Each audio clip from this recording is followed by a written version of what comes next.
dikkaat nañ ci ñaareelu xaaju émission penc mi ñu fàttali leen ni ñu ngi dalal Lamine Sarr di socialiste nekk fii ci Xombol di ci yëngu nag depuis des années def ci itam ay jéego ci wàllu base yeeg yooyu dégg ngeen li mu wax ci première partie bi ci lu soxal mbiri Khalifa Sall nin ko dence woon ci kasu bu Rebeuss bi ba ni mu génnee décision bi ci CEDEAO jël wax na itam ëllëgu Khalifa Sall ci biir parti socialiste. donc yaakaar naa ponk yooyu leer na ñaareelu xaaj bi nag day tënku ci li nga xam ne mooy niveau local ñu waxtaane ko wax itam parti bi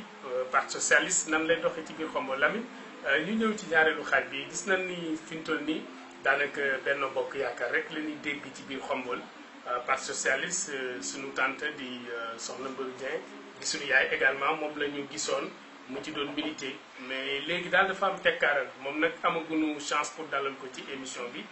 dalal nan la tey yaa ngi parti socialiste lan moo waral tekkaaralu parti socialiste fii ci diwaan Xombol. waaw li waral tekkaaralu parti socialiste fii ci Xombol je crois que la personne idéale pour répondre au nom du parti c'est ma sœur ma grande sœur Mbaru moom ñoom la donc ñu ngi liggéey ñoom seen coalition. oui. je crois que bon yàlla mën na def xëy na bu ngeen ko dalalee di leen wax lu tax parti socialiste ni tekk fii daal ci biir dëkk en tout cas li ñun amatuñ ci activité bien que bi ñu passé defee renouvellement man maay le secrétaire général adjoint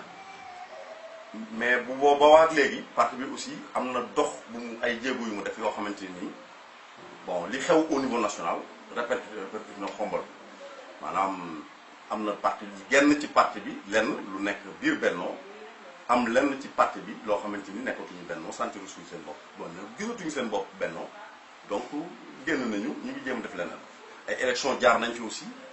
aussi bien le référendum les élections législatives même les élections locales passées nous n'avons pas fait du Benno Bokk Yaakaar dama koy fàttali nit ñi on avait fait du Dekkal Ngor donc élections yi fi jaar yëpp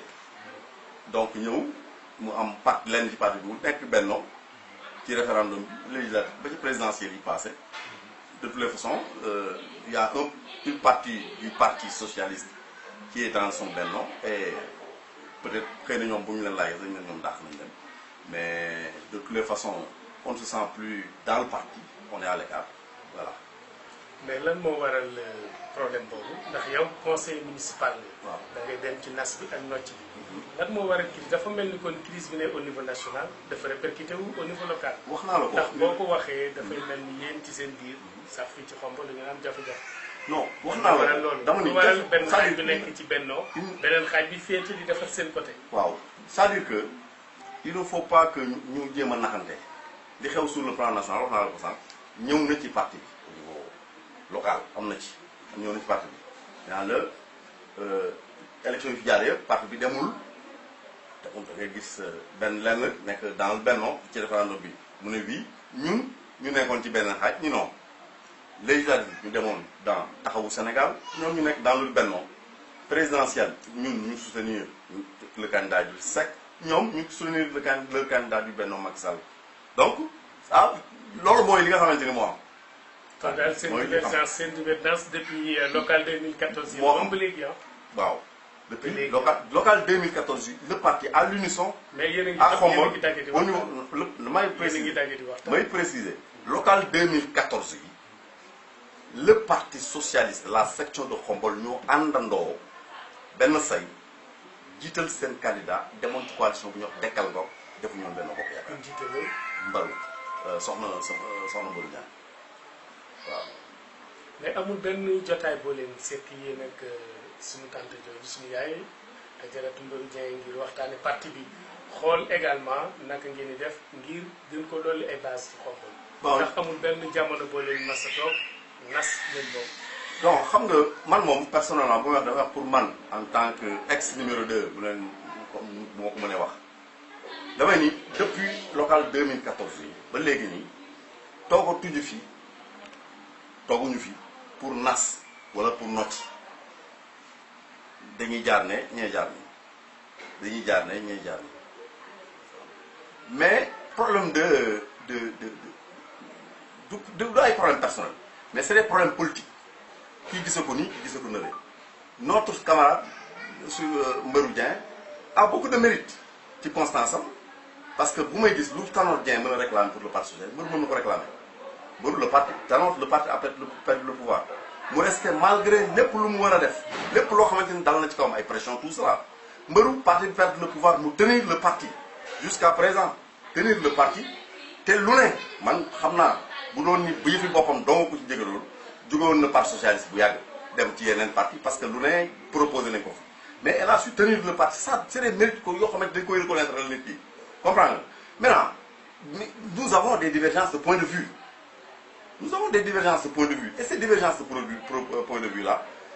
c'est pas des choses personnelles c'est des choses politiques des orientations politiques que nous avons qui sont différentes donc que chacun assume les siennes donc voilà. mais est-ce que tey jii bu kenn ku ci nekk fi nga jàpp fii ndax xalaat ngeen ñu dem ba ay jëmmi jamono fii ci Khombole benn socialiste. Le rêve de tout bon socialiste est la réunification du parti socialiste c'est-à-dire socialiste booy gis ñun demuñu fenn parce que bu fekkoon ne ay transhumance wala suñu yëf bopp dem nañu yàgg parce que am nañu occasion yi ba tey proposé nañu lu ne mais dama ne le rêve d'un bon socialiste c'est de retrouver de voir le parti socialiste réunifié aussi bien sur le niveau national que sur le plan local mais c'est notre souhait ça. D'accord élection locale daanaka décembre bi lañ ko jàppoon mais président dugal na benn galgal xam ne daal ni dàq nañ ko ba jëmmi jamono xamuñu nag 2021 la xamuñu 2020 la en tout cas li ci kanam raw egget comme ni ko wolof di waxee bu doon ñëw tey jii mënoon na ni ci côté parti socialiste xëy na dina fekk Khalifa defaru am ay positionnement yu baax yu mu def ci dëkk yi rawatina fi ci Khombole naam mën na jiite Mbarou moo jiite tête de liste bi wala sax ku mel ni yow bu doon tey ku mel ni yow par exemple dina xaw a doy waar ndax jamono bi yaa ngi ci benn mouvement bu ñu duppee mouvement à l'appel de Khombole comment se fait-il un socialiste di révolutionné wu di wane boppam ay ambition ci wàllu politique ñëwaat duggaat beneen mouvement ndax mën nañu xam ni ci mouvement boobu nga ne muy mouvement Magueye monsieur Magueye Boye di à l'appel de Khombole mouvement boobu da ngeen ko tënk ci biir parti socialiste wala Magueye dafa am ay idéologie boppam yow nga gis ay vision ànd ak moom lan ngay leeral suñu mbokk téléspectateurs yi parce que dafa xaw a complexe du point de vue que yow yaa ngi ci socialiste bi yaa ngi parti socialiste yaa ngi ci waa ji Khalifa Sall nekkaat ci appel donc complexité boobu noo ko mën a leeralee askan wi nga xam ne ñu ngi bàyyi xel K25. Très bien mu bëgg nga déglu mel bu baax dama ni je suis socialiste de que d'idéologie parce que ma ko gëm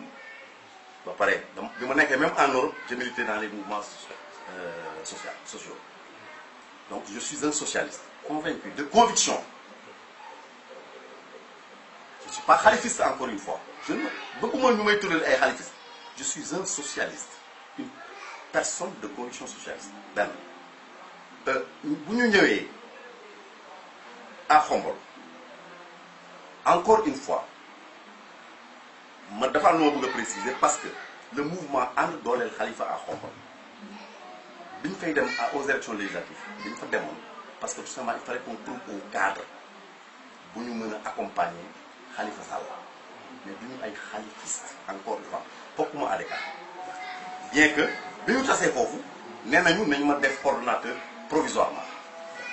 si les gens sont honnêtes ils savent que du ma rater occasion pour leur dire que je ne suis pas le leader du mouvement à l'écart Khombole donc ñu dellu soit foofu muy le mouvement à l'appel appel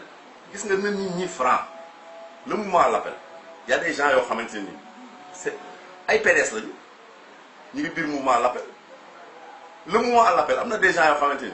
élection yi passé ils ont soutenu le candidat Sonko Pastef lañu bokk gis ñu ngi ci biir élection boo demee mouvement à l'appel am na des gens yoo xamante ni ils sont de la société civile ñu ngi ci biir ça ne doit pas être bizarre qu'un socialiste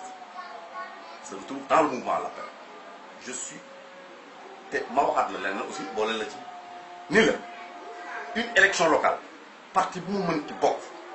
les états-majors de parti ne peuvent pas m'imposer rien quoi que ce soit au plan local parce que les états-majors de parti duñu mën ko imposer dama koy wax ci olof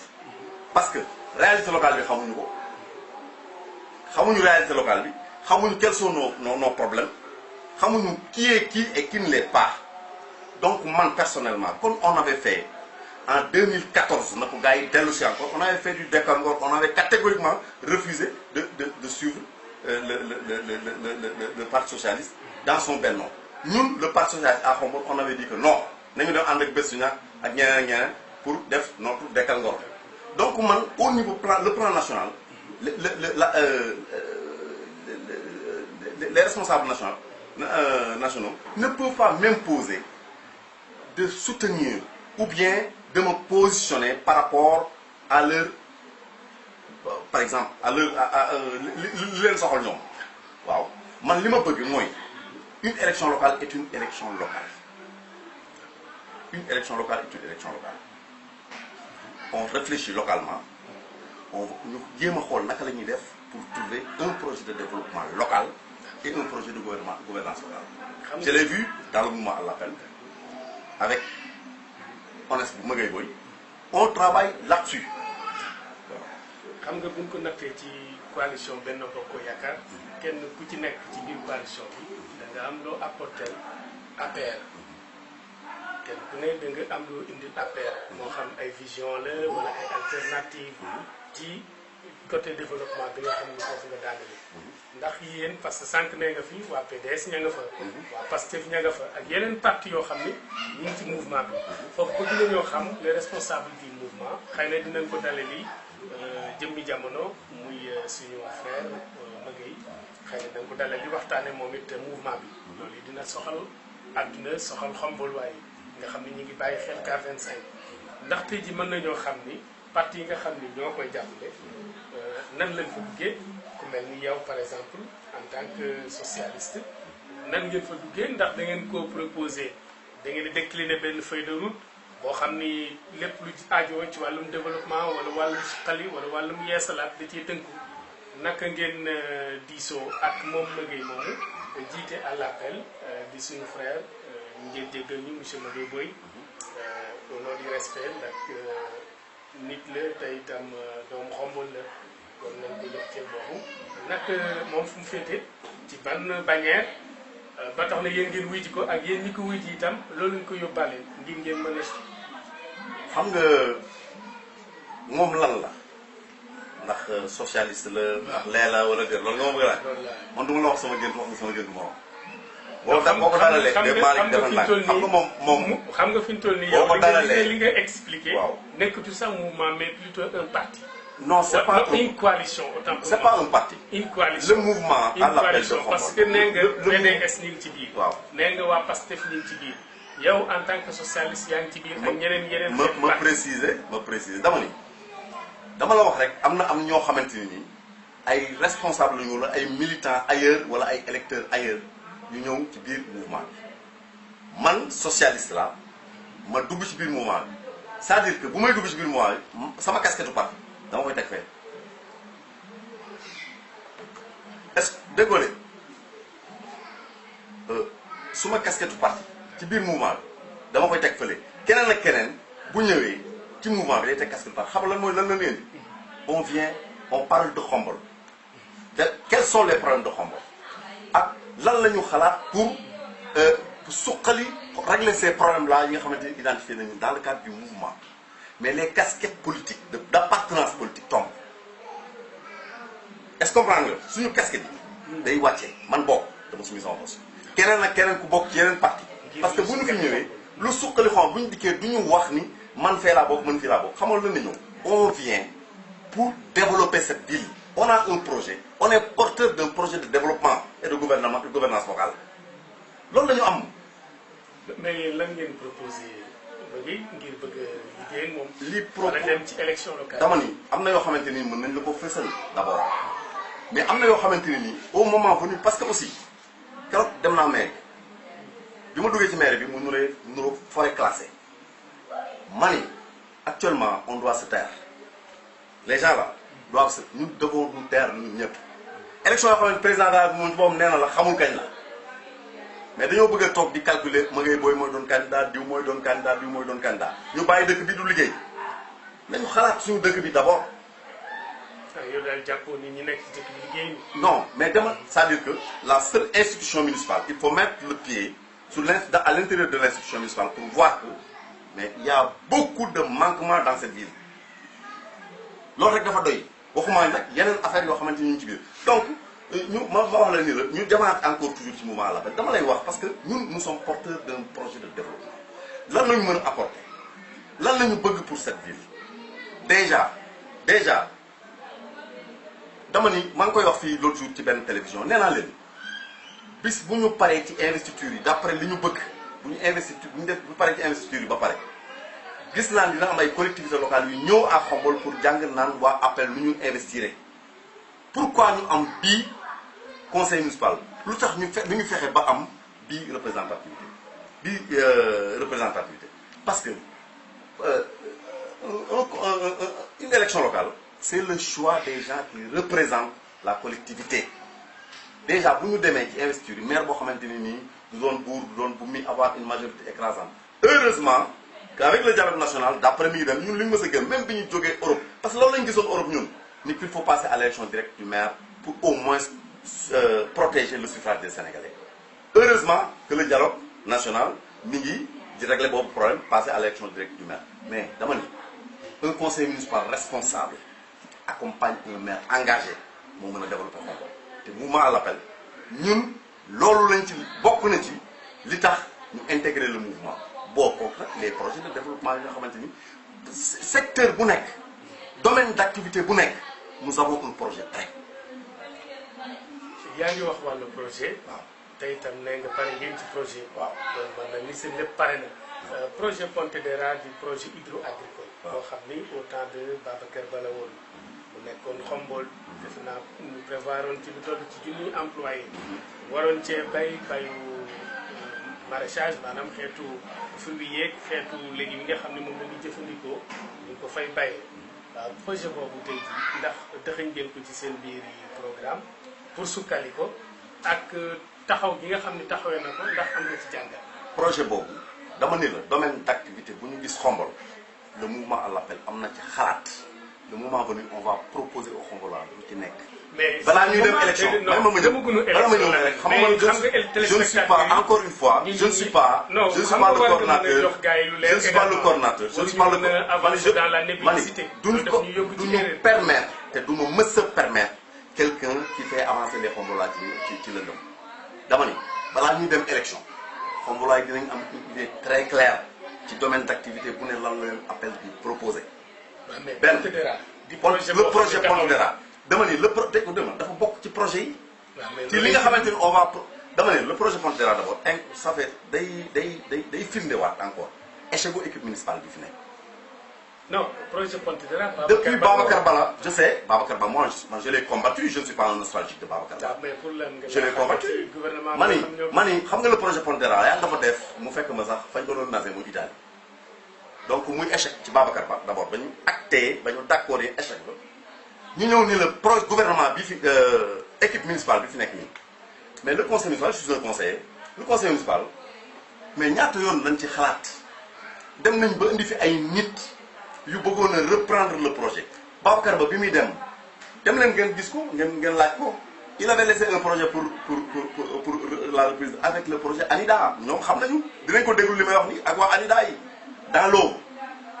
ñu dem ay sama kenn ki sax suma mbokk la man personnellement ñu jógee fi États-Unis di jëw ñu ne dañ leen di jox le projet Pontedera en moyennant ñoom ñu kiyeel ñu comment dire informatiser ñu la salle l'état civil defar fële mu am ay comment dire déjà ay emploi donc ñun man bi ma jógee sama intervention bi ma jógee man j'ai été contre ba jotee fak sama mbokk moom parce que xam nga ay nax boo ko dégloo da nga koy xam ñu nax leen ba tey ba sànq gars yi informatisé wuñu état civil pourtant délibéré nañ ci ba jox leen këyit bi gars yi d'ailleurs loolu tax na ba bii passé nii conseil municipal bii passé ñu waroon a voté waat pour attribuer ko ñeneen préfet bañ ni leen tant que désaffecté wu leen ko ñu ngeen ko joxoon non Fodé Fall tant que désaffecté wu leen ko ñu ngeen ko joxoon du ngeen ko mën a affecté waat keneen donc ñeen ko joxoon defuñu ca dara ñoom topp ñu leen ci dara liggéentuwuñu ko ba comment dire ñi ko war a jëluñu ko comprends nga wax ji ça c'est un problème donc Khombole c'est du pilotage à vue loolu nag c'est du pilotage à vue dans cette ville sooy wax gars yi dinañ ñëpp peut-être kii di ñoo xam ko mais li ñu lay wax ni ay conseils municipaux ñu ngi may seet ñu ngi may déglu li ñu wax xam na ni li ma leen wax xam na ni dëgg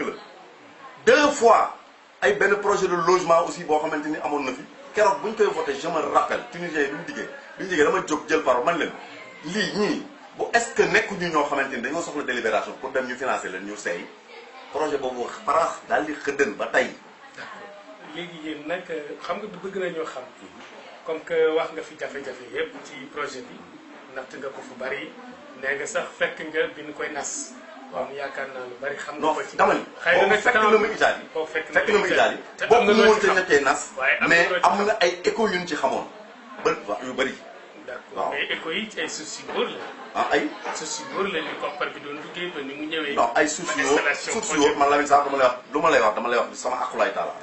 koppar yi mënu ma la wax ñaata la mënu ma la wax mais xam nañu ni tubaab yi investir nañ ci xaalis doon nañ ci investir xaalis projet boobu moom Pontedera bi ça incarne l'échec de Babacar Ba moo ko démontré waaw. équipe bii ñëw aussi bàyyi fekk fi projet ak waa ANIDA li ma lay wax ni il faut interpeller Babacar Ba. interpeller le groupe le maire en personne. kon échec bi da nga ko jiiñ Babacar ak équipe. c'est mani projet Pontedera c'est l'échec des deux kële moo commencé échec bi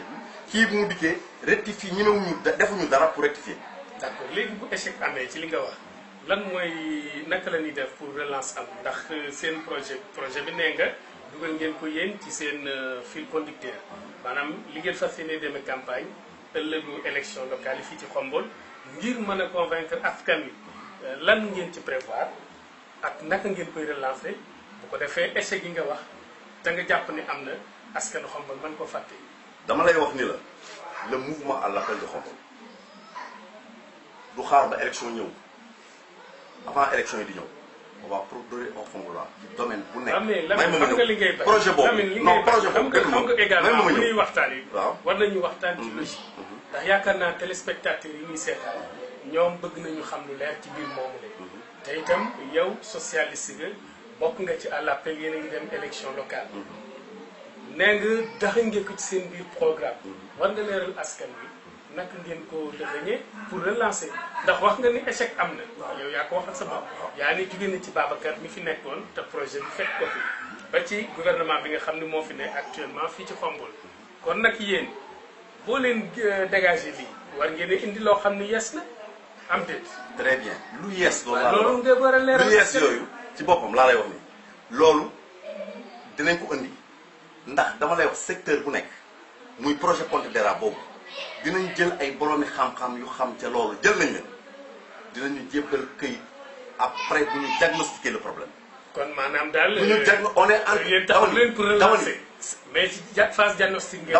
dama ni am na ci yoo xamante ni dama ni le coordonnateur du mouvement mu ngay booy gis boo ko dalalee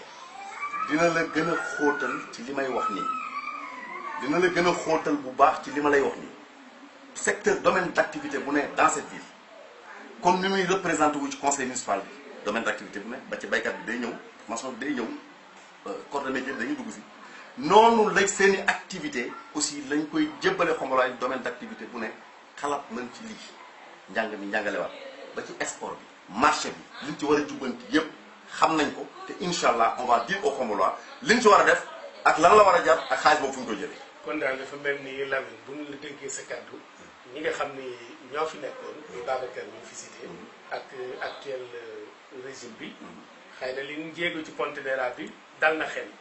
ndax fi ñu toll nii yow relance nga wax ak dindi lale indi lu bees te indiwoo ko daanaka ba mu leer ci askan bi kon mën nañu jàpp ni ñoom xëy na échec gi nga jàpp ni yow moom moo am. non yow yaa gis jàpp yow man gisuma yaa gis relance non yow yaa gis ni yaa gis ni non gisuma man jéego am na ci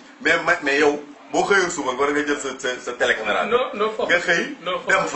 dem fa boo fa demee di nga xam ni foofu non dama la bëgg a xamal ni la dama taxaw doxul dafa taxaw waaw doxul taxaw la dama la bëgg a xamal ni la comme que dàq nga ni Babacar dafa échec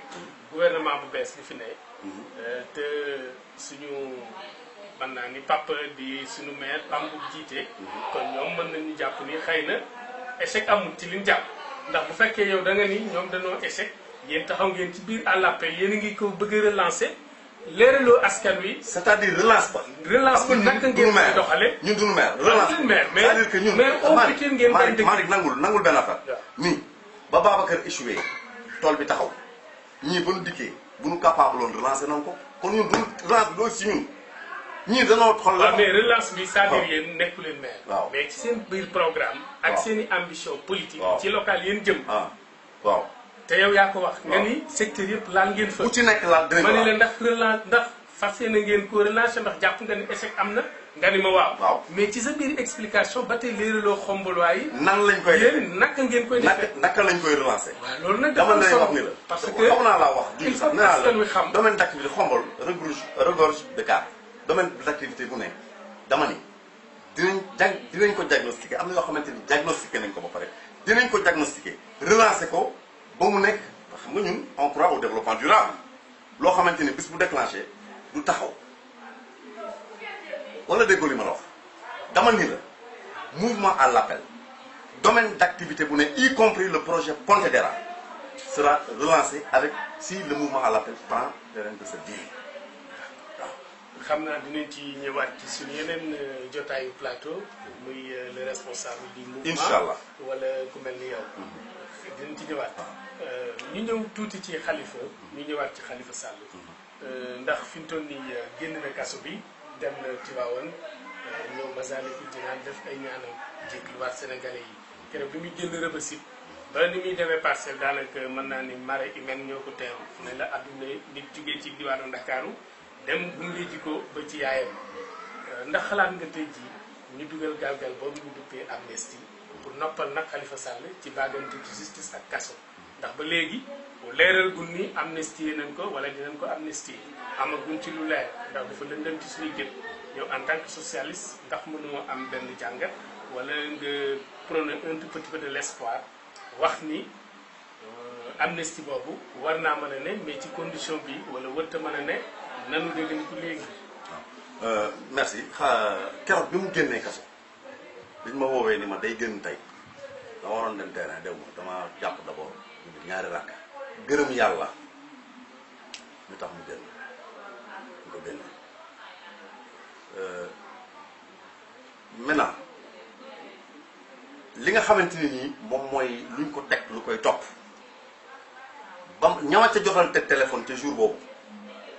dama ni leen te ñu nekk ay ñoo xamante ni nii ay soit ADK lañ bokk wala ci mouvement yi nga xamante dañ ko doon soutenir ñi nga xamante ni ñi ma jot dama ni leen le combat pour en faire notre candidat en 2024 vient de commencer avec cette libération waaw. xam naa nag li olof naan li duuf ci nag wi xajut ci cin li buñ ko fi naree xaj-xajal suñu ñulub day tuur suñu taal fay Lamine dinañu amaat yeneen jotaayu waxtaan. Inch'Allah waxtaan wi amoon na solo waaye temps bi moo ñu ko mayut ndax sama technicien di Fallou Thiaw fàtte naa ko présenté ci bi ñuy door émission bi moom moo ñu gunge ci wàllu caméra bi ak lépp lu soxal montage bi ak loolu te itam mooy responsable site bi mooy administrateur site bi man daf ma jox micro bi rek may wax mais moom mooy borom. waaw donc muy def aussi liggéey bu mucc ayib. bon nit ñi di leen encourager parce que aussi doomu xombol la am ci lu mu lancé na ko xombol waay jàppale parce que liggéey bi mucc na ayib on nous appelle de partout pour nous dire ñii ñan lañu xëy na moom ñu nga xam peut-être ay lay caw frère am nañuy xam wala pap comprendre yow moom xam gars yi xam nañ la mais quand même que gars yi nañ continuer encore jàppale ko parce que vraiment mi ngi def liggéey bu mucc ayib yàlla na chaîne bi dem ba doon télévision li ngeen ci mébét yàlla na ko yàlla def aussi de toutes les façons ñun daal on est de tout cœur avec vous saa yu ngeen amee benn affaire boo xamante ne xalaat ngeen ni mën nañ ci jàpp bu ngeen ñu wooyu daañu ñëw bu soobee yàlla. incha allah rabbi xam naa kon gars yi rek Lamine Sarr lañ doon dalal nekk socialiste di doomu xombol nekk it koo xam ni mi ngi ci mouvement à l'appel dugal ci ay ambition politique am ngir nag mën a participer ci programme boobu nga xam ni fas yéene nañ ko dérouler ci élection locale yi nga xam ni moom la ñuy dëtmal moom lañ doon dalal tey ci seen ñetteelu numéro émission penc mi xam naa dinañ ko mettre en ligne bu ko defee ñëpp mën cee bàyyi xel ñi leen di fàttaliku comme message bi mu lancé moom la ñuy lancé askanu xombol di ko lancé askanu Sénégal vraiment K25 mi ngi def liggéey bu rafet ci bande bu ne ñi ngi waajal sax li nga xam ne mooy événement religieux yi mu dëtmal fii ci Sénégal xool taxaw ban lañ ciy taxawee kon tàllal nañ ñëpp loxo ñu jàpp ci wàllu li nga xam ne mooy logistique bi ci wàllu moralité bi lépp lu waaye mën a jàppe rek da nga yaakaare ko jàppale ko doomi Xombol mu jàppale ko K25 tàllal nañ la loxo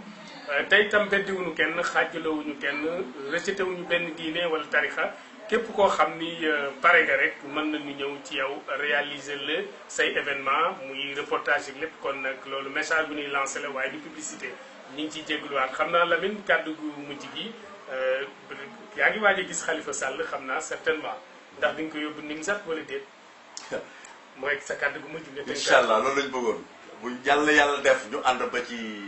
ba Nimzat Salihina ci waxaayam Chérif Cheikh Macha Sall. incha allah incha allah jërë ngeen jëf mbokk yi loolu moo nekkoon seen émission penc mi Malick Sarr Gueye moo ko doon